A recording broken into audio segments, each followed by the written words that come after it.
우리 하나님 말씀 봅시다. 창세기 24장입니다. 구약성경 창세기 24장 1절로 9절까지를 교독하겠습니다. 창세기 24장 1절로 9절입니다. 구약성경입니다. 24장 1절로 9절입니다. 아브라함이 나이가 많아 늙었고 여호와께서 그에게 범사의 복을 주셨더라. 아브라함이 자기 집 모든 소유를 맡은 늙은 종에게 이르되 청하건대 내 허벅지 밑에 내 손을 넣으라. 내가 너에게 하늘의 하나님 땅의 하나님이신 여호와를 가리켜 맹세하게 하노니 너는 내가 거주하는 이 지방 가나안 족속의 딸 중에서 내 아들을 위하여 아내를 택하지 말고 내 고향 내 족속에게로 가서 내 아들 이삭을 위하여 아내를 택하라. 종이 이르되 여자가 나를 따라 이 땅으로 오려고 하지 아니하거든 내가 주인의 아들을 주인이 나오신 땅으로 인도하여 돌아가리이까.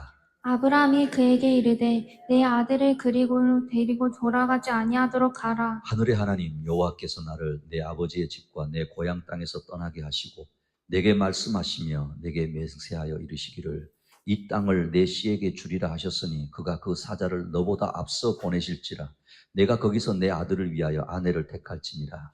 만일 여자가 너를 따라오려고 하지 아니하면 나의 이 맹세가 너와 상관이 없나니 오직 내 아들을 데리고 그리로 가지 같이 말지니라. 읽습니다. 그 종이 이에 그의 주인 아브라함의 허벅지 아래에 손을 넣고 이 일에 대하여 그에게 맹세하였더라. 아멘. 자, 우리 제목 한번 따라하겠습니다. 이삭의 결혼을 통해 주시는 교훈입니다. 자, 누구라고요? 이삭. 이제 기억나시죠? 우리가 창세기 강해를 계속 듣고 있으니까 이삭이 어떤 인물인가 하는 걸 금방 떠오르셔야 돼요. 이제 이삭이 뭘 하는 거죠, 지금? 결혼이란 말이에요. 자, 여러분 오늘 예배의 자리에 이미 결혼 한 번이라도 하신 분? 오케이, 내리시고. 앞으로 결혼할 사람? 얘들아, 니들 손 들어야지. 그렇죠, 손 내리시고. 여러분, 우리가요, 이 땅에 한 사람의 인생, 생각해 봅시다, 그죠? 각자 막 다 다른 삶을 살지만, 한 사람의 인생을 생각해 보면요, 태어나죠? 출생, 성장합니다. 때가 되면 결혼합니다. 그죠? 그리고 죽어요. 그렇죠? 이게 과정입니다. 그런데 성경적인 관점에서는 죽음이 끝이 아니다라고 우리가 분명히 지난주에도 봤어요. 그 후에 세계가 있다라는 거예요. 그런 여러분, 우리가 한 사람의 인생을요, 성경적인 관점으로 이야기를 하면은 창조주 하나님으로부터 이 땅에 보냄을 받은 사람이죠. 출생한 거예요. 그러니까 여러분, 태어났다고 하는 것 자체는 누가 보내셨다는 거예요? 할렐루야. 하나님 보내신 거예요. 나를 이 땅에 보내셨다 하는 거죠. 그리고 성장합니다. 성장하죠. 다 각자 다른 방법으로 성장합니다. 결혼하고요. 죽죠. 그죠? 죽습니다. 뭐 아무리 크고 화려한 일을 했다 할지라도 다 때가 되면 뭐예요? 죽어요. 죽습니다. 그죠? 그리고 그 죽음 이후에 나를 보내신 창조주 하나님 앞에 또 갑니다. 가서 뭐 한다고 그랬어요? 심판을 받는다 이 말이에요. 계산합니다. 계산하는 거예요. 그래서 심판을 하고 영원히 하나님 나라에서 영광스럽게 거하는 것 하나, 아니면 하나님과 단절되어서 지옥 형벌 가운데 거하는 것으로 이야기하는 게 성경적인 인생의 관점이다라는 거예요. 이것은요, 모든 인간에게 하나님이 주신 삶의 과정이에요. 따라합시다. 다른 사람 부러워하지 맙시다. 여러분, 태어나고 성장하고 결혼하고 죽고 천국에 가든지 지옥에 가든지 모든 사람이 똑같은 거예요. 그런데 이제 이런 과정을 일반적인 관점, 세상적인 관점, 소위 요즘은 과학적인 관점에서 해석하는 것, 또 하나는 성경적인 관점에서 해석하는 것, 전혀 다르다는 거예요. 그럼 저와 여러분은 과학적, 세상적인 방법으로 이런 인생의 관점을 해석해야 됩니까? 성경적인 관점에서 해석해야 됩니까? 할렐루야. 이제 우리 한나 집사님은 전혀 머뭇거리지 않고 분명히 바로 이야기하는 거죠. 성경적인 관점을 가지고 이해해야 됩니다. 여러분, 세상적인 관점에서 보세요. 태어나고 성장하고 결혼하고 죽는 거 이런 걸 다 뭐라고 말하느냐? 따라합니다. 우연히, 어쩌다, 저절로. 말은 그럴싸하게 하더라도 다 이렇게 이야기합니다. 그러나 여러분, 이것은 창조주 하나님을 거부하고 싶어하는 죄의 속성 때문이에요. 기억하십시오. 그러니까 자기 인생을 우연히 어쩌다 아이고 저절로 내가 재수가 없어서 이렇게 표현하는 거는 자기도 모르게 창조주 하나님을 거부하고 싶어하는 무슨 속성이라고요? 죄의 속성이 우리한테 있다 이 말입니다. 우리는 창세기를 통해서 일련의 과정을 이제 알게 되고 있어요. 그죠? 그리고 혹시라도 여러분 잘못 생각했다고 한다면 나는 지금까지 이렇게 생각했는데 하나님 말씀은 이렇다고 해? 그러면 어떻게 될까요? 내 고집 부리고 가야 될까요? 내 고집을 꺾고 하나님 말씀으로 돌아가야 될까요? 할렐루야. 우리 학영교회 식구들은 말씀을 들으면서 자기 생각이 많이 바뀌실 수 있기를 축복합니다. 그래서 교정하고 회복해서 창조주 하나님이 창조 때 부여해 주신 목적과 의미를 이루고 살아가야 되는 거예요. 이거를 성경에서는 순리, 질서, 복이다라고 말씀하는 거예요. 사랑하는 우리 학교교회 식구 여러분, 복된 인생 되시기를 축복합니다. 여러분, 지난주 우리는 아브라함의 아내 누구였어요? 사라의 죽음을 통해서 죽음이 끝이 아니라 하나님의 영원한 약속, 천국을 소망하며 살아야 된다라는 것을 알게 됐어요.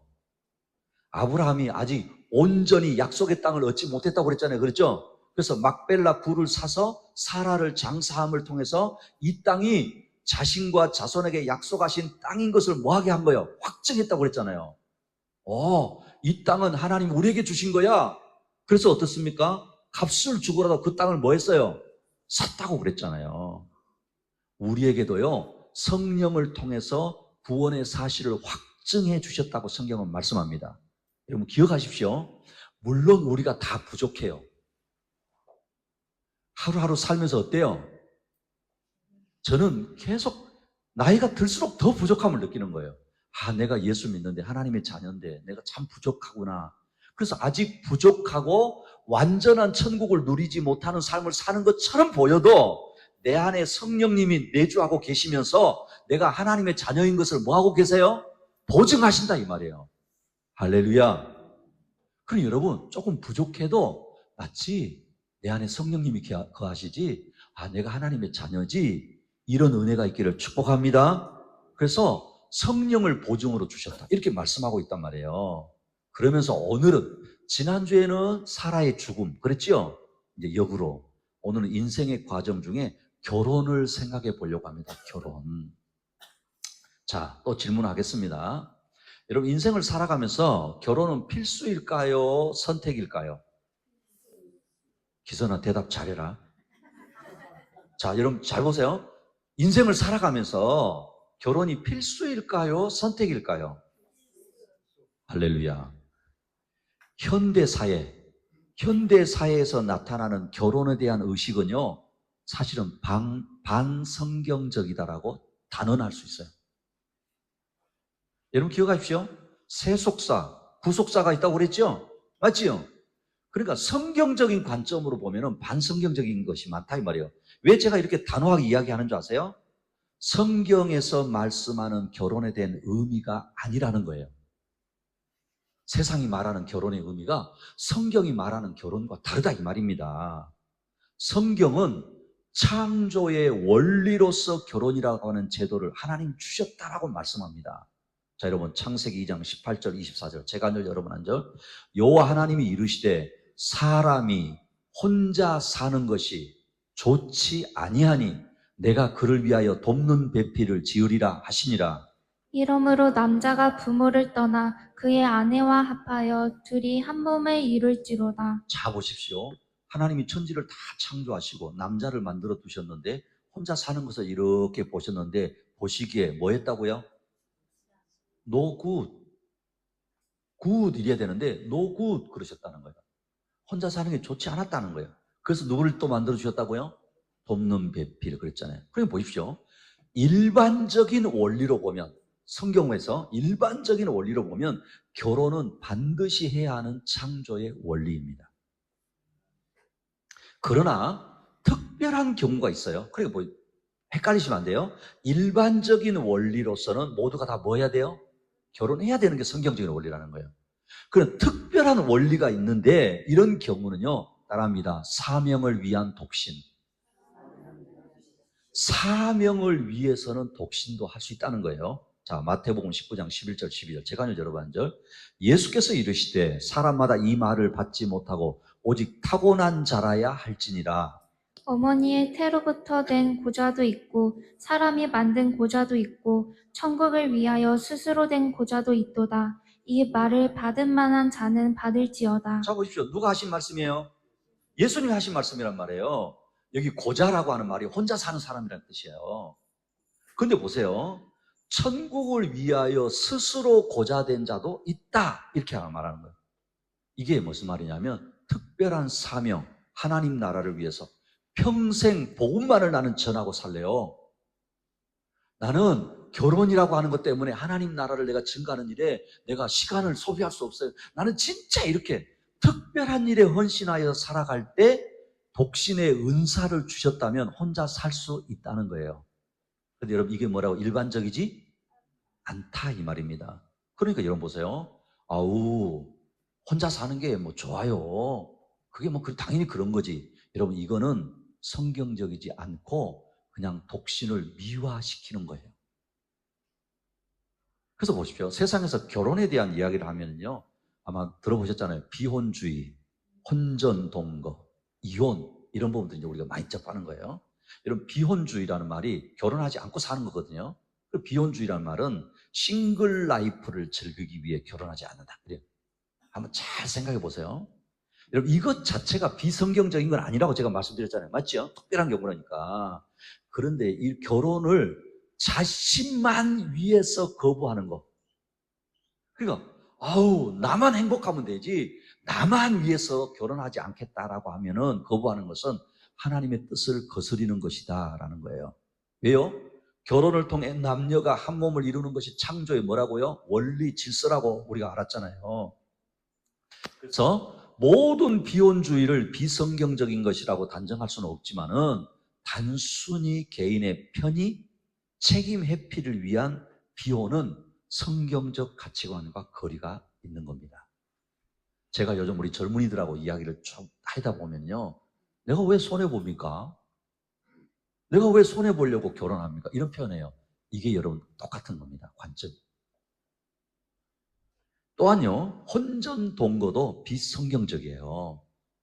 결혼 관계 안에서만 성적인 순결을 지켜줘야 한다고 성경은 분명히 말씀하고 있다라는 거예요. 다시 말하면 여러분, 결혼이라고 하는 언약적인 관계를 맺기 전에 성적인 관계를 허용하는 행위는 성경의 가르침과는 뭐예요?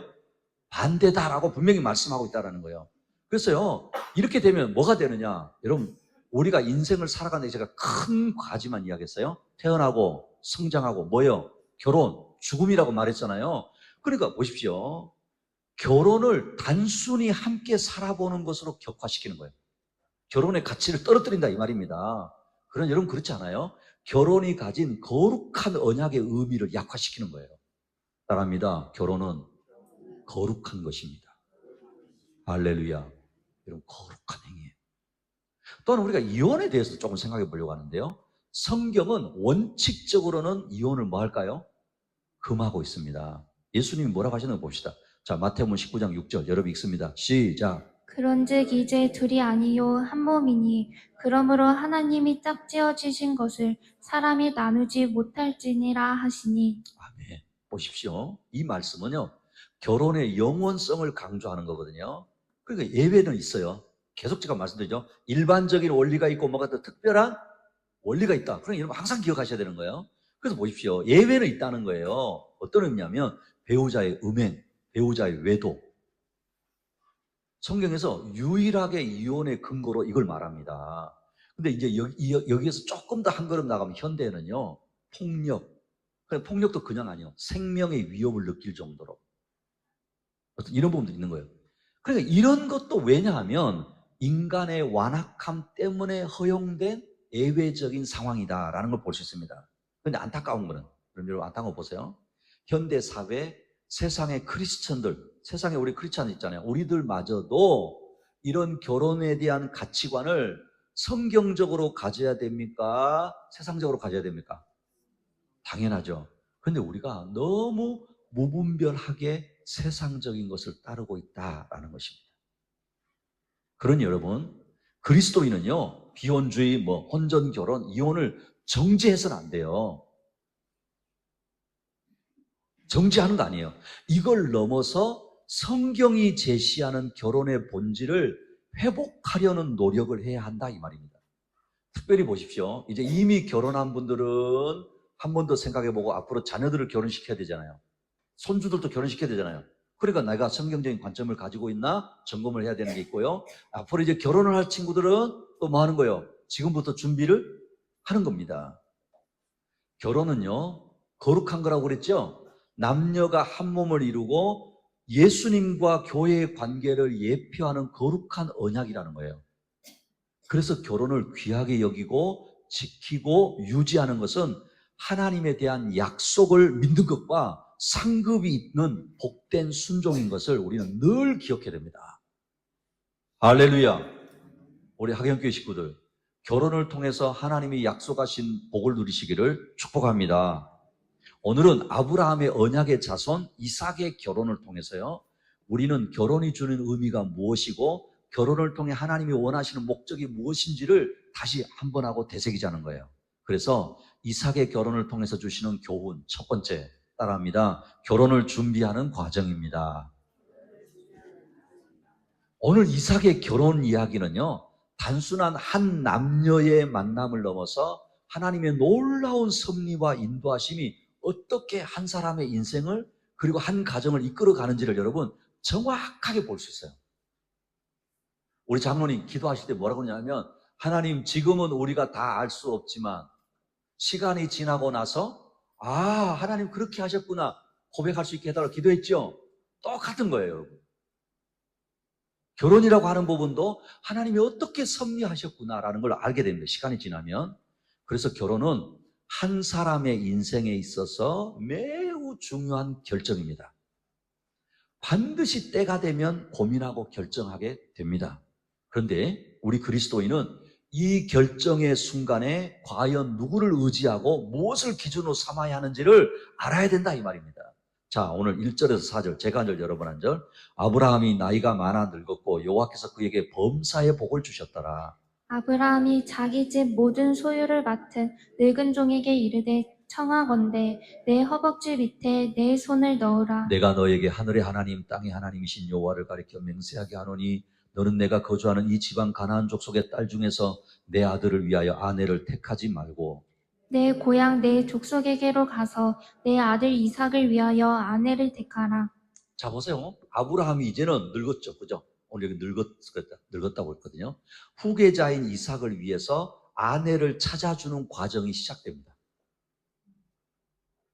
아브라함은 늙었지만은요, 그의 가장 큰 관심은 자신의 아들이 하나님의 언약 안에서 복을 누리며 살아가는 것이었다라는 거예요. 할렐루야. 여러분, 우리 부모님들은 평생 숙제잖아요. 그래서 아브라함의 소원이 그겁니다. 내 아들이 하나님의 언약 안에서 복을 누리며 살아가야 되는데 이게 그 나이가 들었어도 늙었어도 그게 관심입니다. 그래서 가장 충성된 종에게 아들을 위하여 자신의 고향 족속으로 가서 아내를 택하라고 명령을 합니다. 여기서 중요한 것은요, 아브라함이 가나안 사람 중에서 며느리를 구하지 않고 멀리 떨어져 있는 본토 친척에게로 사람을 보냈다는 거예요. 이렇게 한 것은요, 혈통을 중요하게 생각하는 행동이 아닙니다. 어떤 의미냐면 하나님을 믿는 신앙의 공동체 안에서 배우자를 찾도록 하는 신앙적인 결정이었다는 거예요. 아브라함은요, 하나님이 주신 약속을 철저하게 신뢰합니다. 그 약속이 뭔지 여러분 볼까요? 창세기 22장 17절 읽습니다. 시작. 내가 내게 큰 복을 주고 내 씨가 크게 번성하여 하늘의 별과 같고 바닷가의 모래와 같게 하리니 내 씨가 그 대적의 성문을 차지하리라. 그렇죠. 하나님이 주신 이 약속이잖아요. 결국은 아브라함을 통해서 마지막에 누가 오시는 거죠? 우리를 구원하실 메시아 예수님이 온단 말이에요. 그러니까 이 약속은 메시아의 혈통을 보존하는 데 중요한 의미를 가지고 있다는 겁니다. 세상의 이방 민족이 섞이지 않고 하나님의 구원 계획을 이어갈 순수한 믿음의 혈통을 지키고자 하는 거룩한 결정이었던 것입니다.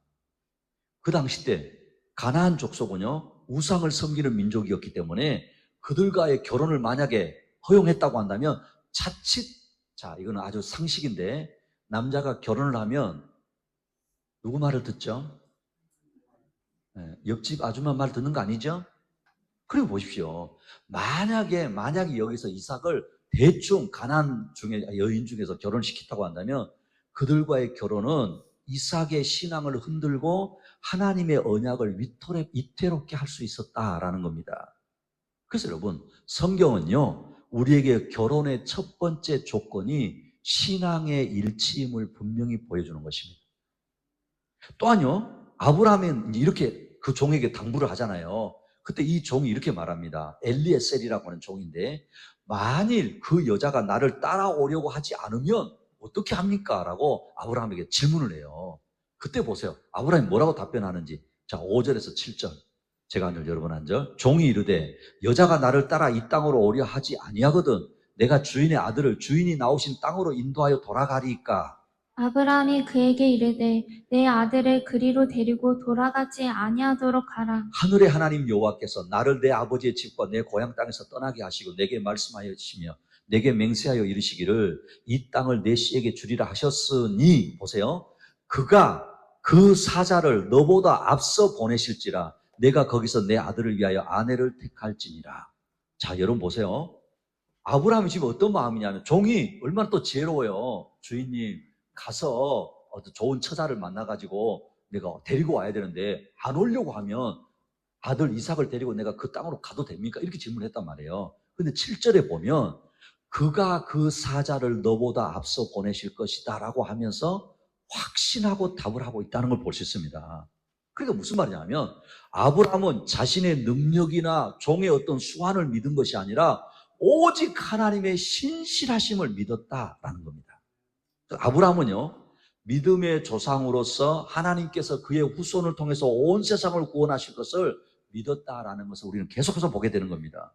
사랑하는 우리 하객교 식구 여러분, 우리의 삶에도 중요한 순간마다 믿음으로 결단하고 결정해야 될 때가 있다는 사실을 기억하시기를 축복합니다. 맞지요? 그럴 때 보세요. 특히 결혼이라고 하는 중요한 결정에 대해서 세상적이고 인간적인 조건과 염려에 사로잡히지 말고 먼저 하나님의 약속을 붙잡아야 한다라는 것입니다.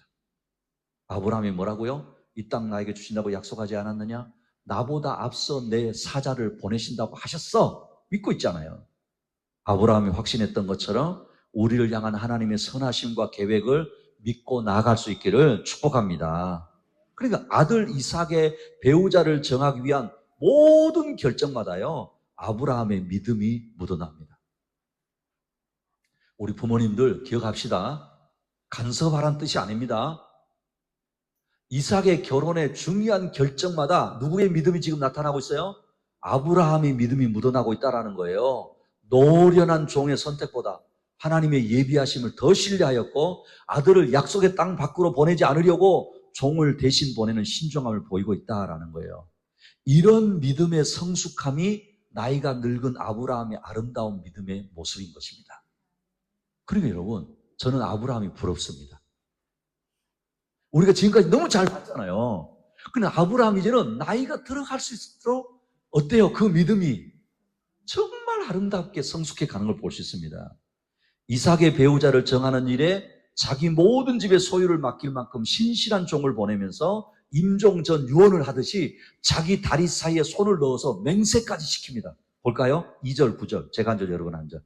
아브라함이 자기 집 모든 소유를 맡은 늙은 종에게 이르되 청하건대 내 허벅지 밑에 내 손을 넣으라. 그 종이 이에 그의 주인 아브라함의 허벅지 아래에 손을 넣고 이 일에 대하여 그에게 맹세하였더라. 여기에 맹세한다라고 하는 원어는요, 사바라고 하는 단어인데 7을 의미하는 세바에서 파생된 단어예요. 그러니까 7번 종에게 지금 맹세시키는 겁니다. 이거는 완전하고 견고한 맹세를 의미하는데, 아브라함은요, 이 종에게 단순히 약속을 지켜라 이 말이 아니에요. 하나님 앞에서 완벽하게 이 명령을 수행하고 와야 돼. 그걸 서약시키고 있다 이 말입니다. 우리도 어떤 이런 결정을 할 때, 중요한 결정을 할 때 세상의 방식, 하나님의 방식 사이에 갈등할 수 있잖아요. 여러분 실제로 그렇습니다. 결정하다 보면은요, 세상적으로 하는 게 더 쉽고 빠른 것처럼 보일 때가 많습니다. 그런 유혹을 당합니다. 그러나 오늘 아브라함처럼 하나님의 약속을 절대적으로 신뢰할 수 있기를 축복합니다. 인생의 목표를 정할 때도 그렇고요, 배우자를 선택할 때, 결혼을 앞두고도 자녀의 진학이나 어떤 양육의 결정 앞에서도 세상의 기준이 아니라 하나님의 말씀과 약속을 첫 번째 기준이 되어야 하는 것입니다. 사랑하는 우리 하경교회 식구 여러분, 결혼의 준비의 과정과 결정에서 하나님의 약속을 믿는 신앙의 그 우선순위가 분명한 준비의 모습이 될 수 있기를 축복합니다. 이삭의 결혼을 통해 주시는 교훈 두 번째, 좀 깁니다. 따라합니다. 기도와 순종과 헌신과 희생입니다. 자, 이제 기억하십시오. 결혼을 준비하고 결혼 생활이라고 이야기하는데 세상 사람들이 이런 단어 싫어해요. 근데 성경은 우리에게 말씀하고 있는 게 기도, 순종, 헌신, 희생입니다. 언약의 자녀 이삭의 결혼이요, 이삭 한 사람의 결혼이 아니라고 말씀드렸죠? 그렇죠? 아버지 아브라함의 믿음과 결단이 있고 종 엘리에셀의 순종과 기도를 통해서 하나님의 역사하심을 보게 되어집니다. 이 보세요. 이제 주인 아브라함의 뜻을 정확히 알게 된 엘리에셀이 이제 먼 거리를 여행해가지고 하란에 도착하고 우물가에 도착을 합니다. 우물가에. 근데 그 우물가에 도착한 종이 하나님께 구체적으로 기도를 합니다. 먼저 하나님이 예비하신 신부를 순조롭게 만나게 해달라고 기도하는 거예요. 자, 봅시다. 10절에서 12절 제가 한절 여러분 한절.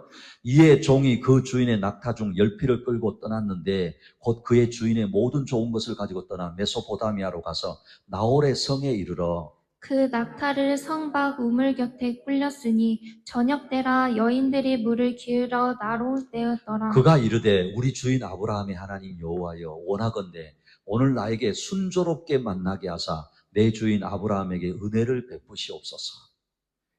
따라합니다. 그 주인의 그 종. 맞지요? 그러니까 아브라함과 이 엘리에셀이 사실 한 마음이야, 한 마음. 그렇죠? 그래서 이 엘리에셀이 이런 기도를 한 것은요, 주인 아브라함이 했던 여호와의 사자를 앞에 내가 보낼 것이다 라고 하는 말씀을 기억하고 있다라는 겁니다. 그러니까 구체적으로 이삭의 배우자임을 알 수 있는 표징을 달라고 구하는 겁니다. 그러니까 이 엘리에셀 종의 기도는 단순한 성공을 바라는 기도가 아닙니다. 하나님, 내가 먼 거리를 고생해가지고 왔습니다. 고생 덜하게 좀 빨리 해결되게 해서 이런 기도가 아닙니다. 하나님의 뜻을 분별하고자 하는 진실한 기도였습니다. 자, 그런데 보세요. 이 기도를 지금 종이 했잖아요. 자, 13절, 14절. 제가 하늘 여러분 한 절. 성중 사람의 딸들이 물 기르러 나오겠사오니 내가 우물 곁에 서 있다가 한 소녀에게 이르기를 청하던대 너는 물동이를 기울여 나로 마시게 하라 하리니 그의 대답이 마시라. 내가 당신의 낙타에게도 마시게 하리라 하면 그는 주께서 주의 종 이삭을 위하여 정하신 자라. 이로 말미암아 주께서 내 주인에게 은혜 베푸심을 내가 알겠나이다.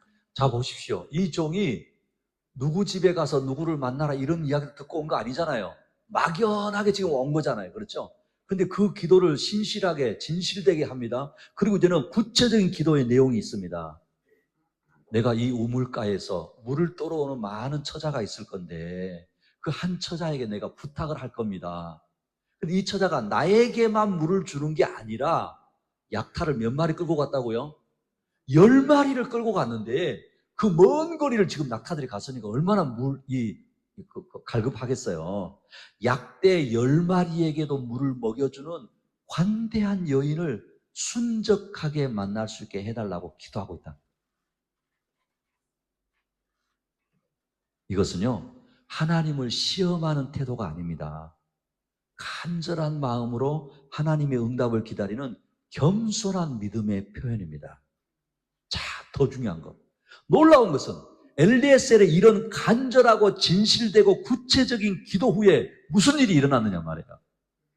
자, 15절에서 20절. 말을 마치기도 전에 리브가가 물동이를 어깨에 메고 나오니 그는 아브라함의 동생 나홀의 아내 밀가의 아들 부두엘의 소생이라. 그 소녀는 보기에 심히 아리따고 지금까지 남자가 가까이 하지 아니한 처녀더라. 그가 우물로 내려가서 물을 그 물동이에 채워 가지고 올라오는지라. 종이 마주 달려가서 이르되 청하건대 내 물동이의 물을 내게 조금 마시게 하라. 그가 이르되 내 주여 마시소서 하며 급히 그 물동이를 손에 내려 마시게 하고 마시게 하기를 다하고 이르되 당신의 낙타를 위하여서도 물을 길어 그것들로 배불리 마시게 하리이다 하고 급히 물동이에 물을 구유에 붓고 다시 기르려고 우물로 달려가서 모든 낙타를 위하여 깃는지라. 할렐루야, 할렐루야. 우연입니까? 어쩌다입니까? 아닙니다. 종의 기도가 뭐 하기도 전에, 마치기도 전에 아리따운 리브가가 물동이를 메고 나온다는 거예요. 그리고 이 리브가는 낯선 이의 요청에 자신의 물통을 기울여 물을 주었고 그의 낙타에게까지도 물을 주는 친절함을 베풀었다라는 거예요. 여러분, 자, 한번 제가 성경을 읽을 때 항상 그 인물에 뭘 하라고 그랬어요? 대입하라고 그랬죠?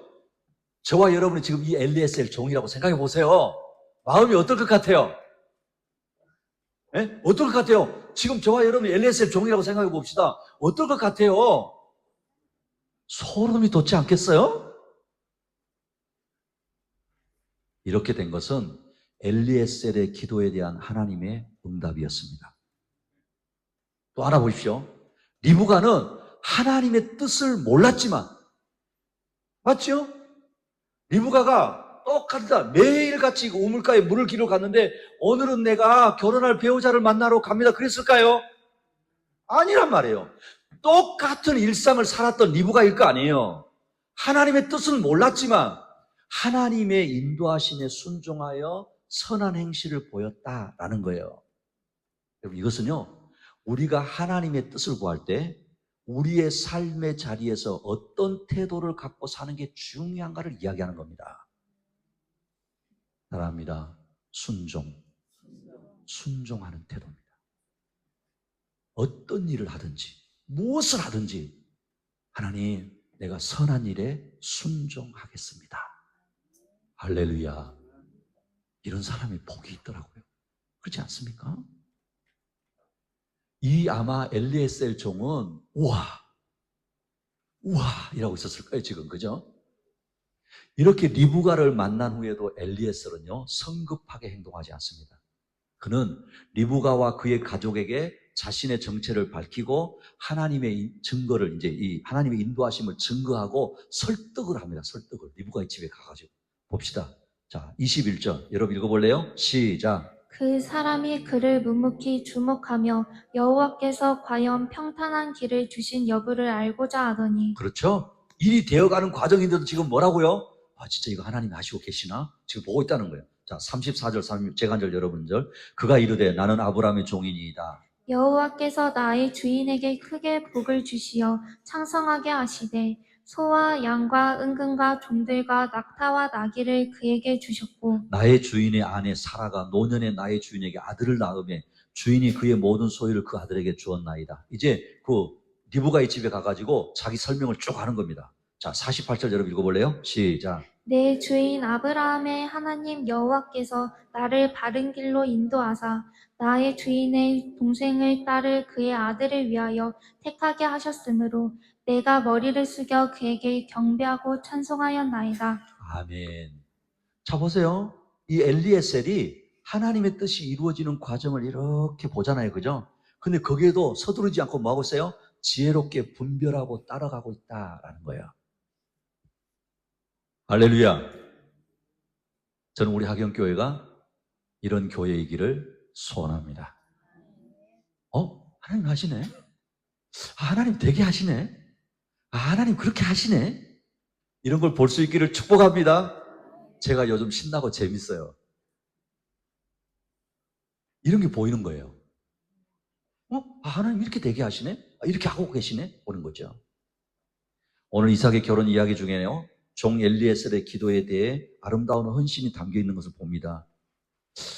그래, 여기 보면은 기도만 한 게 아니라 여기에 더하여서 아름다운 헌신들이 보이기 시작합니다. 아브라함은 늙었음에도 불구하고 아들의 미래를 위해서 최선을 다했습니다. 그는 종을 멀리 보내고 막대한 재물을 준비해 아들의 결혼을 도왔습니다. 이것은요, 단순히 부모로서의 책임이 아니라 하나님의 언약을 이어가기 위한 헌신이었습니다. 엘리에스를 보십시오. 주인의 명령에 따라 길을 떠나서 험난한 여정을 감수했습니다. 자신의 이익을 구하지 않고 오직 주인의 뜻을 이루기 위해서 헌신한 것입니다. 자신의 그 안락함도 포기하고 낯선 땅으로 가서 주인의 아들을 위해서 신부를 찾아야 하는 어려운 임무를 성공적으로 수행한 것이죠. 그리고 이 마지막에 등장한 리브가를 보십시오. 자신의 가족과 고향을 떠나서 본 적도 없는 이삭이라는 남자를 만나기 위해서 낯선 길을 떠나기로 결정을 합니다. 자, 여러분 58절 여러분 읽어보세요. 시작. 리브가를 불러 그에게 이르되 내가 이 사람과 함께 가려느냐? 그가 대답하되 가겠나이다. 이 모든 과정이 이제 마지막 리브가가 오케이 해야 되잖아요. 그 자기 아버지를 통해서 질문하는 건 네가 따라가겠느냐? 가겠습니다. 내가 가겠나이다라고 대답하고요. 기꺼이 자신을 희생하고 헌신하는 모습을 이렇게 보입니다. 이삭과 결혼한다는 것은요, 사실 그 당시도 그녀에게 안정된 삶을 약속합니다. 동시에 전혀 모르는 미지의 세계로 나아가는 모험이었어요. 따라합니다. 결혼은 모험입니다. 알겠어? 알겠니? 결혼은 모험이에요. 사랑하는 우리 화경교회 식구 여러분, 결혼을 위해 기도와 순종과 헌신과 희생이 있기를 축복합니다. 이삭의 결혼을 통해 주시는 교훈 마지막 세 번째 따라합니다. 하나님의 언약을 이루는 결혼입니다. 무엇을 이루는 결혼이라고요? 할렐루야. 혹여라도 결혼에 대해서 세상적인, 제가 서론에서 쭉 이야기했던 그런 가치관만 가지고 사로잡혀 살았다고 한다면 오늘부로 하나 분명히 딱 도장을 찍어야 됩니다. 결혼은 하나님의 언약을 이루는 거야. 오늘 이삭의 결혼은요, 단순한 한 개인의 행복을 위한 것이 아니었습니다. 그것은 아브라함에게 주신 하나님의 언약을 계승하는 중요한 사건이었습니다. 하나님은 아브라함에게 내 씨로 말미암아 천하 만민이 복을 얻을 것이라고 약속하셨고 이삭과 리브가의 결혼을 통해서 그 약속이 이루어질 기반이 마련되는 거예요. 그러니 이삭과 리브가의 만남은 우연이 아니었습니다. 엘리에셀의 기도와 리브가의 순종 그리고 하나님의 놀라운 섭리가 어우러져서 이루어진 만남이었습니다. 여러분 멋있잖아요. 그래서 결혼은 하나님의 작품인 거예요. 할렐루야. 하나님 그렇게 하신 겁니다. 그는 지금 여기에 결혼을 한 사람도 그렇고 앞으로 결혼을 할 사람은 반드시 기억해야 합니다. 다시 우리 마태복음 19장 4절에서 6절 제가 앉아 여러분 앉아. 예수께서 대답하여 이르시되 사람을 지으신 이가 본래 그들을 남자와 여자로 지으시고 말씀하시기를 그러므로 사람이 그 부모를 떠나서 아내에게 합하여 그 둘이 한 몸이 될지니라 하신 것을 읽지 못하였느냐. 그런즉 이제 둘이 아니요 한 몸이니 그러므로 하나님이 짝지어 주신 것을 사람이 나누지 못할지니라 하시니. 결혼은 하나님께서 친히 짝지어 주시는 거룩한 연합이라는 거예요. 여러분 이건 놓치시면 안 됩니다. 결혼은 하나님이 짝지어 주신 거룩한 연합입니다. 다시 말하면 물론 내가 선택하고 결정합니다. 그런데 내가 선택하고 내가 결정하는 것보다 하나님의 언약 안에서 하나님이 짝지어 주셨다는 믿음과 고백이 담긴 게 결혼이에요. 할렐루야. 저도 결혼 생활 한 34년 됐나? 너무 오래돼가지고 이제 헷갈립니다. 여러분 30년, 40년, 이제는 앞으로는 50년만 이상이잖아요. 그죠? 근데 보십시오. 이렇게 살아내는 거 쉬운 일이 아닙니다. 이 하나님의 약속을 믿는 사명으로 사는 거예요. 할렐루야. 그리고 더 나아가서 은혜로 사는 것입니다. 은혜로 사는 겁니다. 은혜로. 자, 마지막 63절부터 67절 제가 한 절 여러분 한 절. 이삭이 저물 때에 들에 나가 묵상하다가 눈을 들어보매 낙타들이 오는지라. 리브가가 눈을 들어 이삭을 바라보고 낙타에서 내려 종에게 말하되 들에서 배회하다가 우리에게로 마주오는 자가 누구냐? 종이 이르되 이는 내 주인이니이다. 리브가가 너울을 가지고 자기 얼굴을 가리더라. 종이 그 행한 일을 다 이삭에게 아뢰매 이삭이 리브가를 인도하여 그의 어머니 사라의 장막으로 들이고 그를 맞이하여 아내로 삼고 사랑하였으니 이삭이 그의 어머니를 장례한 후에 위로를 얻었더라. 자, 이제 보세요. 아니, 아버지 아브라함, 종 엘리에셀, 리브가도 나왔는데 정작 제일 중요한 누구요? 이삭. 마치 우리가 잘못하면 이삭은 결혼을 위해서 아무것도 안 했네 그럴 수 있잖아요. 그렇지 않습니다. 이삭의 묵상 중에 기도하는 가운데 종과 이제 이 리브가가 오는 것을 맞이하게 됩니다. 그래서 보십시오. 이 이삭의 결혼을 보면요. 아브라함의 기도로 시작하여 종의 기도로 진행되고 이삭의 기도로 마감되는 멋진 결혼이었습니다. 할렐루야. 그리고 이들의 기도에 놀랍도록 형통한 길로 화답하시는 하나님의 인도하심입니다. 하늘의 별과 같고 바다의 모래 같고 땅의 티끌같이 많은 백성에 대한 약속은 성취되어져 가고 있다는 것을 하나님이 보여주고 계시다는 거예요. 또한요, 리브가는 어머니를 잃은 이삭의 슬픔의 위로가 되었습니다.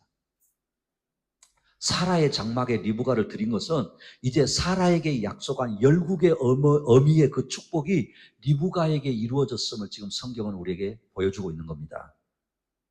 자, 그럼 여러분, 이 이후에 이삭과 리브의 삶은 어땠을까요? 성경 읽어봅시다. 그렇죠? 그럼 오늘은 이게 주제가 아니니까 이 이후의 삶을 보면은요, 그래도 성경 인물들 가운데 가장 순적한 삶을 산 부부 중에 한 부부가 이 부부입니다. 이삭과 리브가는 결혼 후에도 믿음 안에서 동행하고 하나님께서 주신 복을 누렸습니다. 그들의 삶은 말씀 안에서 서로를 사랑하고 섬기고 하나님의 뜻을 이루어가는 본이 된 것입니다. 그러므로 진정한 복된 결혼은 하나님을 중심으로 함께 이루어가는 것, 함께 걸어가는 것임을 우리는 기억해야 합니다. 사랑하는 우리 학연교회 식구 여러분, 결혼을 통해 하나님의 언약이 이루어지는 복을 누리시기를 축복합니다. 그러기 위해서 하나님 중심으로 함께 걸어가는 결혼이 되시기를 축복합니다. 말씀 맺겠습니다. 오늘 이삭과 리브가의 결혼은 인간적인 계획과 노력을 넘어서 하나님의 놀라운 섭리와 인도하심을 보았습니다. 결혼은 하나님의 언약을 이루어가는 거룩한 과정입니다. 우리는 그 과정 속에서 기도와 순종과 그리고 헌신과 희생으로 채워가야 합니다. 이런 복된 결혼 연합이 이루어지는 우리 가정들 되시기를 축복합니다.